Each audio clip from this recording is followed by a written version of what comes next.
Hi കൂട്ടുകാരെ, പുതിയൊരു വീഡിയോയിലേക്ക് എല്ലാവർക്കും സ്വാഗതം. അങ്ങനെ ഓഫീസിൽ ആ മയക്ക് വെച്ചതുകൊണ്ട് തന്നെ CKC ആ വീട്ടിലോട്ട് കടന്നു വരുന്ന സത്യം മനസ്സിലാക്കണം കേട്ടോ. അതായത് ആ വീട്ടിലെ സെക്യൂരിറ്റി ആണല്ലോ അത് വിളിച്ച് പറയുന്നത്. ജ്യോതിർമയുടെ വീട്ടിൽ നിൽക്കുന്ന സെക്യൂരിറ്റി കാര്യങ്ങൾ CKCയോട് പറയുന്നത്. ഇനി ഇത് കേൾക്കണം. അതോടുകൂടി അവരോട് അവിടെ നിന്ന് ഇറങ്ങി പോകാൻ പറയുകയും അവർ പോവുകയൊക്കെ ചെയ്യുന്നുണ്ട് കേട്ടോ. അപ്പോൾ ആ വീട്ടിൽ എവിടെയും ഇല്ല എന്നുള്ള ഉറപ്പ് വരുത്തിയിട്ടാണ് അവർ പോകുന്നത് കേട്ടോ. അപ്പോൾ പവിത്രൻ അവിടെ ഇല്ല എന്നുള്ള ഉറപ്പ് അവർക്ക് കിട്ടിയിരിക്കുന്നു. ഇതേസമയം CKC ഓടി വരികയാണ്. ആരാണ് ഇവിടെ വന്നത്? വിജിലൻസിൽ നിന്നാണെന്ന് പറഞ്ഞത്. ഞാൻ വിളിച്ചല്ലോ, അവർ വിജിലൻസിൽ നിന്നല്ല, വേറെ ആരൊക്കെയാണ്? എനിക്ക് അവരുടെ ഓരോ പെരുമാറ്റത്തിൽ വശപ്പിച്ചൊക്കെ തോന്നിയിരുന്നു. അവർ പോകുന്ന വഴിക്ക് അവർ ഓരോന്ന് പറയുകയും എന്നെ അടിക്കുകയൊക്കെ ചെയ്തു എന്ന് പറയാൻ കേട്ടോ. ശരിക്കും അത് വേഷം മാറി വരുന്നത് നിർമ്മല അതുപോലെ അവരെ ആയിരുന്നു. പക്ഷേ ഇവിടെ ചെറിയൊരു ചേഞ്ച് വന്നിട്ടുണ്ട് കേട്ടോ. അങ്ങനെ അവരിവിടെ നിന്ന് പോവുകയും അവരുടെ സംസാരം തന്നെ എനിക്ക് തീരെ പിടിച്ചില്ല എന്നൊക്കെ ഇവിടെ ജ്യോതിർമയി CKCയോട് പറയണം. അപ്പോൾ CKC പറയാണ്, അവർ സത്യത്തിൽ എന്തിനു വന്നതായിരിക്കും? നമ്മുടെ അലമാറയിലിരിക്കുന്ന പണവും സ്വർണ്ണമൊക്കെ കൊണ്ടുപോയിട്ടുണ്ടോ? അതൊക്കെ നീ നോക്കിയോ?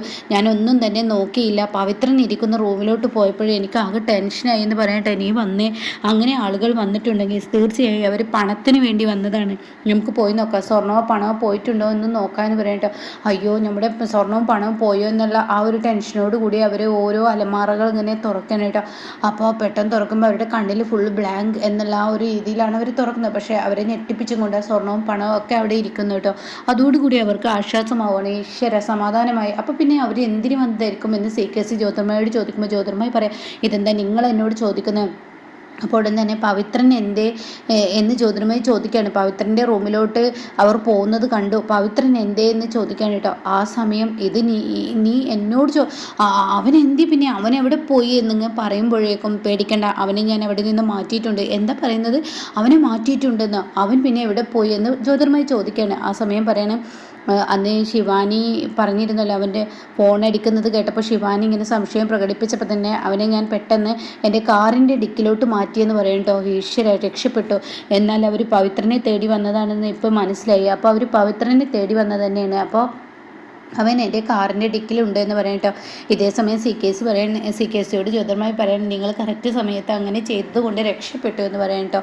എന്നാൽ ഈ സമയം ഇപ്പുറത്താണെങ്കിലോ ഇങ്ങനെ നിധി അതുപോലെ നിർമ്മല, വസുന്ധര ഇവരൊക്കെയാണ് കാണിക്കുന്നത്. അപ്പോൾ വസുന്ധരയല്ല കേട്ടോ, നിർമ്മല അതുപോലെ പാറുവൊക്കെ കാണിക്കുന്നത്. അപ്പോൾ അവർ പറയാം, ഈ പദ്ധതിയും പൊളിഞ്ഞല്ല മോളെ, ഇനി എന്താ ചെയ്യുകയെന്ന് പാറു ചോദിക്കണം. അപ്പോൾ പാർക്ക് അറിയണം, എൻ്റെ 2 മക്കളെ എനിക്ക് കിട്ടത്തില്ല ഈശ്വര, എന്തൊരു വിധിയാണ് എനിക്ക്. ഇനിയിപ്പോൾ ആ പവിത്രനെ കണ്ടെത്താൻ എന്താ വഴി? പവിത്രനെ ഇനി ആ CKC എന്തെങ്കിലും ചെയ്തിട്ടുണ്ടാവും എന്നൊക്കെ ചോദിക്കുമ്പോൾ ഇത് പറയാം, ഒന്നും ചെയ്യില്ല, എന്തായാലും നമുക്ക് കണ്ടെത്താൻ എന്തെങ്കിലും ഒരു വഴി കിട്ടും. ഈ പവിത്രൻ എന്ന ആളെ വീട്ടിൽ നിന്ന് മാറ്റിയത് നമ്മൾ വരുമെന്ന് മനസ്സിലാക്കിക്കൊണ്ട് തന്നെയാണ് CKC. അത് ശിവാനി കണ്ടുപിടിക്കുക അങ്ങനെ എന്തെങ്കിലുമൊക്കെ അതുകൊണ്ടായിരിക്കാം. അപ്പോൾ അതുകൊണ്ട് തന്നെ CKC എവിടെ ഒളിപ്പിച്ചാലും നമ്മുടെ മുന്നിൽ എന്തെങ്കിലും ഒരു വഴി ഈശ്വരൻ തുറന്നു തരും, അമ്മ സമാധാനപ്പെടുമെന്ന് പറയട്ടെ. അപ്പം നിർമ്മല പറയണേ, ഇനി എന്തായാലും ഞാൻ നിൽക്കുന്നില്ല, ഞാൻ പോട്ടെ എന്ന് പറയണേ. ഈ സമയം ഇത് കേട്ടോടെ തന്നെ പറയണേ, അങ്ങനെ പോട്ടെ എന്ന് പറയില്ലേ, ഈ സമയമൊന്നും എനിക്ക് പോകാൻ പറ്റില്ല എന്ന് പറഞ്ഞിട്ട് പാറു ഇവിടെ നിൽക്കാൻ പറയട്ടെ നിർമ്മലയോട്. ആ സമയം നിർമ്മല പറയണേ, അയ്യോ ഞാനിവിടെ നിന്ന് കഴിഞ്ഞാൽ ആ വസുന്ധര കണ്ടു കഴിഞ്ഞാൽ എന്നെ ആ സമയം തന്നെ CKCക്ക് പിടിച്ചു കൊടുക്കും. അപ്പോൾ അതുകൊണ്ട് ഞാനിവിടെ നിൽക്കുന്നില്ല എന്ന് പറയട്ടോ. അപ്പോൾ കാണാം ആരോ കഥകളിങ്ങനെ കൊട്ടുന്നു കേട്ടോ. തുറക്ക്, ആരാണ് പുറത്ത്? തുറക്ക്, ഇതാരെങ്കിലും തുറന്നു തരുമോ? പുറത്തുനിന്ന് പൂട്ടിയിരിക്കുകയാണ്, ഇതാരെങ്കിലും തുറന്നു തരുമോ എന്നൊക്കെ ചോദിക്കുകയാണ്. അപ്പോൾ ഉടൻ തന്നെ പാറു പറയണേ, ഇവിടെ ആരും നിന്നെ കാണില്ല, ഇനിയിപ്പോൾ വസുന്ധര കണ്ടാലും അവളൊന്നും ചെയ്യില്ല, അവൾക്കൊന്നും ചെയ്യാനും കഴിയില്ല, അതിനുള്ള വഴിയൊക്കെ ഞാൻ ചെയ്തിട്ടുണ്ട് എന്ന് പറയും കേട്ടോ. ഇതേ സമയം ഇവർക്ക് എന്താണെന്ന് മനസ്സിലാവാതെ ഇവർ അന്താളിച്ച് നിൽക്കുമ്പോൾ ഇപ്പുറത്ത് CKC ആണ് കാണിക്കുന്നത്. CKC പവിത്രനെ കാറിൻ്റെ ഡിക്കിൽ നിന്ന് പൊന്തിക്കുന്ന ആ ഒരു രംഗാണ്. എന്നിട്ട് പവിത്രനോട് പറയണേ, നിനക്കുള്ള ശിക്ഷ ഇതാടാ ഞാൻ തരുന്നതെന്ന് പറഞ്ഞിട്ട് പവിത്രനെയും കൊണ്ട് അർദ്ധരാത്രിയാവുമ്പോൾ തൻ്റെ ഓഫീസിലോട്ട് പോകണ്ട. അപ്പോൾ സെക്യൂരിറ്റി കഥകിന് അവിടെ തന്നെ നിൽക്കുന്നുണ്ടാവും. അപ്പോൾ സെക്യൂരിറ്റിയോട് പറയണേ, നീ പോയിട്ട് നല്ലൊരു ചായ നല്ലൊരു കോഫി വാങ്ങിയിട്ട് വാ എനിക്ക്. മാത്രമല്ല എനിക്കുള്ളൊരു ഭക്ഷണവും നീ അവിടെ നിന്ന് കഴിച്ച് കോഫിയൊക്കെ കഴിച്ച് സാവകാശം നീ എൻ്റെ അടുത്തോട്ട് വന്നാൽ മതി എന്ന് പറഞ്ഞു വിടുന്നുണ്ട് കേട്ടോ. അങ്ങനെ ആ സെക്യൂരിറ്റിക്ക് വലിയ സന്തോഷമാവുന്നുണ്ട്. പിന്നീട് പവിത്രനെ തൻ്റെ ഓഫീസിലോട്ട് കയറ്റണില്ല. അപ്പോൾ 4 പുറം ഇങ്ങനെ നോക്കുകയാണ്. എന്നിട്ട് ചിന്തിക്കുകയാണ്, എന്താണ് ഇപ്പോൾ ഒരു വഴി എന്നിങ്ങനെ ചിന്തിക്കുമ്പോൾ CCTV തൻ്റെ കണ്ണിൽ ഉൾപ്പെടുന്നു കേട്ടോ. അപ്പോൾ അത് കാണുന്നതിനോടുകൂടി ഉടൻ തന്നെ CKC ചിന്തിക്കുകയാണ്, CCTV കണ്ടതുകൊണ്ട് തന്നെ അതിൽ പവിത്രനെ ഞാൻ കൊണ്ടുപോകുന്നത് അതിൽ അകപ്പെടും. അപ്പോൾ അത് പാടില്ല, അത് പകർത്തിയാൽ അത് പ്രശ്നമാണ്. അതുകൊണ്ട് തന്നെ അതങ്ങ് ഓഫ് ചെയ്തേക്കാം എന്ന് പറഞ്ഞിട്ട് താനത് ഓഫ് ചെയ്യുകയാണ് കേട്ടോ. പിന്നീട് പവിത്രനെ ഡെക്കിൽ നിന്നും എണീപ്പിക്കുകയാണ്. അതായത് തൂക്കെടുത്തിട്ടാണ് പവിത്രനെ നിലക്ക് നിർത്തുന്ന. കൈയൊക്കെ കെട്ടിയിട്ടിട്ടുണ്ട്, കൈയും മുഖമൊക്കെ കെട്ടിയിട്ടുണ്ട്. എന്നിട്ട് പവിത്രൻ്റെ നേർക്ക് ചൂണ്ടാണ്, ഇനി ഓടിപ്പോയ ഇത് പിന്നെ നിൻ്റെ നെറ്റിയിലോട്ടോ അല്ലെങ്കിൽ വേറെ എവിടെയോട്ടെങ്കിലും ഞാൻ നിറയൊഴിക്കും, അതുകൊണ്ട് ഞാൻ പറയുന്നത് അനുസരിച്ച് വാ എന്ന് പറഞ്ഞിട്ട് പവിത്രനെ പതുക്കെ തൻ്റെ ഓഫീസിലോട്ട് കൊണ്ടുപോകും കേട്ടോ. അപ്പോൾ നാല് പുറങ്ങനെ നോക്കണേ താൻ എവിടെയാണ് ആക്കേണ്ടത്, ഇവനെ എവിടെയെങ്കിലും ആക്കിയാലേ പറ്റുള്ളൂ. അങ്ങനെ അകത്തോട്ട് കയറ്റിയതിന് ശേഷം പവിത്രൻ്റെ വായ കെട്ടിയത് അത് അഴിച്ചിടുവാണ് കേട്ടോ. എന്നിട്ട് പവിത്രനോട് പറയാണ്, ഞാൻ പറയുന്നത് ചെയ്യുകയാണെങ്കിൽ ഇന്ന് എനിക്ക് ഈ ഗതി വന്നിരുന്നില്ല. അപ്പോൾ പവിത്രൻ പറയണേ, എന്തിനാ സാർ എന്നോട് ഈ ക്രൂരത ചെയ്യുന്നത്? സാറ് പറയുന്ന എല്ലാ പ്രവൃത്തിയും ഞാൻ ചെയ്തു, പക്ഷേ ഇതിപ്പോൾ ചെയ്യുന്നത് ഒരു ക്രൂരമായ പ്രവൃത്തിയാണ്. ഇത്രയും ക്രൂരത ആരോടും ചെയ്യാൻ പാടില്ല സാർ. അത് തെറ്റെന്ന് തോന്നിയത് കൊണ്ടല്ലേ ഞാൻ സാറിൻ്റെ മുന്നിൽ വെച്ച് തന്നെ അത് തിരുത്താമെന്ന് പറഞ്ഞത്. സാർ എന്തിനാണ് അയാൾ അവിടെ കെട്ടിയിട്ടിരിക്കുന്നതെന്നൊക്കെ ഇങ്ങനെ പറയാണ്. അപ്പോൾ ഇതൊക്കെ കേൾക്കുമ്പോൾ ഉടൻ തന്നെ, എടാ നീ എന്നെ പഠിപ്പിക്കുന്നു, അതുകൊണ്ട് നിനക്കുള്ള ശിക്ഷ ഇനി നീ ഒരു അലമാറയിൽ ഇരിക്കലായിരിക്കും എന്ന് പറഞ്ഞിട്ട് ഒരു റൂമിലോട്ട് പോകുന്നുണ്ട്. എന്നിട്ട് പതിയെ ഒരു അലമാറ തുറക്കാണ്. എന്നിട്ട് ആ അലമാറയിലാക്കിയിട്ട് പവിത്രനെ പൂട്ടിയിടണം കേട്ടോ. ഇനി നീ ഇവിടെ ഇരിക്കുന്നത് പറയുന്നത്. പൂട്ടിയിടുന്നതിന് മുന്നേ പവിത്രൻ്റെ തലക്കിട്ട് ഒരു കൊട്ടും കൊടുക്കുന്നുണ്ട് കേട്ടോ. അതോടുകൂടി പവിത്രന് ബോധം പോവുകയാണ്.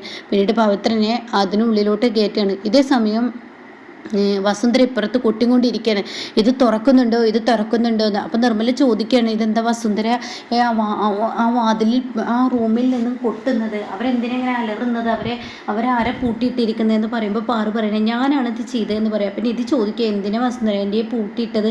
അതെ, അവൾ ഈ വീട്ടിൽ നമ്മൾ ഓരോ പ്രവൃത്തി ചെയ്യുന്നതും അവൾ മറ്റുള്ളവർക്ക് ഒറ്റിക്കൊടുക്കും. ഈ കുടുംബം നശിക്കാൻ ആഗ്രഹിക്കുന്ന അവളെപ്പോലെ ഒരു വ്യക്തിയെ പൂട്ടിയിട്ടാണ് കാര്യങ്ങൾ ചെയ്യേണ്ടതെങ്കിൽ പൂട്ടിയിട്ട് തന്നെ ചെയ്യണം. അപ്പോൾ വസുന്ധരയെ ഞാൻ പൂട്ടിയിട്ടിരിക്കുന്ന അതിനാണ്. അപ്പോൾ ഉടൻ തന്നെ നിധി പറയണ, എൻ്റെ പാറുവിൻ്റെ ഇതൊക്കെ ചെയ്യുന്ന ക്രൂരതയാണ്, ചെയ്യരുത്, അങ്ങനെയൊന്നും ചെയ്യാൻ പാടില്ല എന്നൊക്കെ പറയട്ടോ. അപ്പോൾ പാറു പറയണേ, അങ്ങനെ ചെയ്യാനേ പാടുള്ളൂ, കാരണം എനിക്ക് എൻ്റെ മക്കളെ തിരികെ കിട്ടുക എന്നുള്ളത് എൻ്റെ ലക്ഷ്യമാണ്. പക്ഷേ ഈ വീട്ടിൽ ഞാൻ എന്ത് ചെയ്യുന്നു, നമ്മൾ എവിടെ പോകുന്നു, എങ്ങോട്ട് പോകുന്നു എന്നൊക്കെ അവളെ നിരീക്ഷിച്ച് മറ്റുള്ളവർക്ക് അത് എത്തിച്ചു കൊടുക്കും. അതോടുകൂടി പിന്നെ ഒരു കാര്യവും നടക്കില്ല. അപ്പോൾ നിധി പറയണേ, ആൻറ്റി അങ്ങനെയല്ല എന്ന് പറയുമ്പോഴേക്കും നിർമ്മല പറയണം, മോളെ നീ മിണ്ടാതിരിക്കുക, ഇതിൽ പാറു ചെയ്തത് തന്നെയാണ് ശരി. വസുന്ധര നമുക്ക് ഗൗതമും അതുപോലെ തന്നെ പ്രണവും കയ്യിൽ കിട്ടുന്നത് വരെ അവൾ അവിടെ കിടക്കട്ടെ, അവൾക്ക് അത് തന്നെയാണ് ശിക്ഷ. സ്വന്തം കുടുംബം തകർക്കാൻ കൂട്ടുനിൽക്കുന്ന വ്യക്തിക്ക് ഇത് തന്നെയാണ് കൊടുക്കേണ്ട ശിക്ഷ, അല്ലാതെ എന്ത് വഴി എന്ന് പറയുന്നിട്ടോ. അപ്പോൾ ഈ സമയം വസുന്ധര വിളിച്ചും കൊണ്ടിരിക്കുക, അയ്യോ ഇത് തുറക്കുന്നുണ്ടോ എന്ന് പറഞ്ഞ് അലറുന്നുണ്ട് കേട്ടോ. പക്ഷെ ആരും തുറന്നു കൊടുക്കില്ല.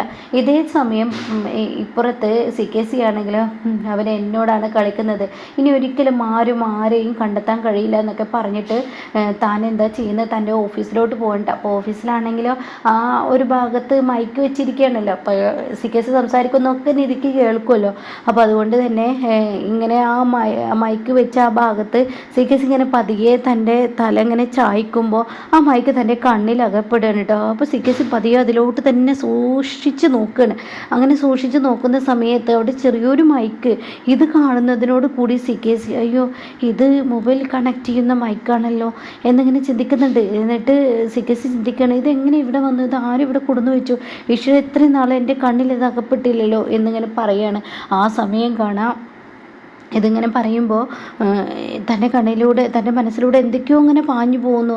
അപ്പോൾ ഈ മൈക്കിലൂടെയാണ് എല്ലാവരും എല്ലതും അറിയുന്നത്. അപ്പോൾ ഇതാരായിരിക്കും ചെയ്തിട്ടുണ്ടാവുക എന്ന് പറഞ്ഞിട്ട് ഇങ്ങനെ കുറേ ചിന്തിച്ച് നോക്കുമ്പോൾ തൻ്റെ മുന്നിൽ നിധിയാണ് കേട്ടോ കടന്നു പോകുന്നത്. അങ്ങനെ നിധിയെ തൻ്റെ മനസ്സിലിങ്ങനെ കാണുക കേട്ടോ. അപ്പോൾ നിധി അന്ന് വന്നിട്ട് ഞാൻ ചെയ്യേണ്ടത് ചെയ്തിട്ടുണ്ട്, എൻ്റെ കാര്യം നിറവേറി എന്ന് പറഞ്ഞ് പോകുന്ന ആ രംഗം.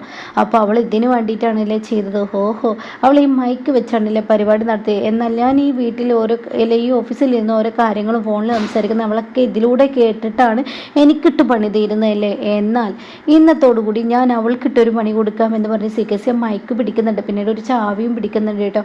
അങ്ങനെ അതുമായി CKC എന്തോ ചെയ്യാൻ ഒരുങ്ങുന്നുണ്ട്. അപ്പോൾ അതിൻ്റെ ബാക്കി റിവ്യൂ ഞാൻ പറയാം. അപ്പോൾ ഇതുപോലെ അപ്കമിങ് റിവ്യൂസ് കേൾക്കാൻ താല്പര്യമുള്ളവർ ചാനൽ സബ്സ്ക്രൈബ് ചെയ്തിട്ടാൽ ഞാനിടുന്ന വീഡിയോയുടെ നോട്ടിഫിക്കേഷൻ നിങ്ങൾക്ക് ലഭിക്കും കേട്ടോ.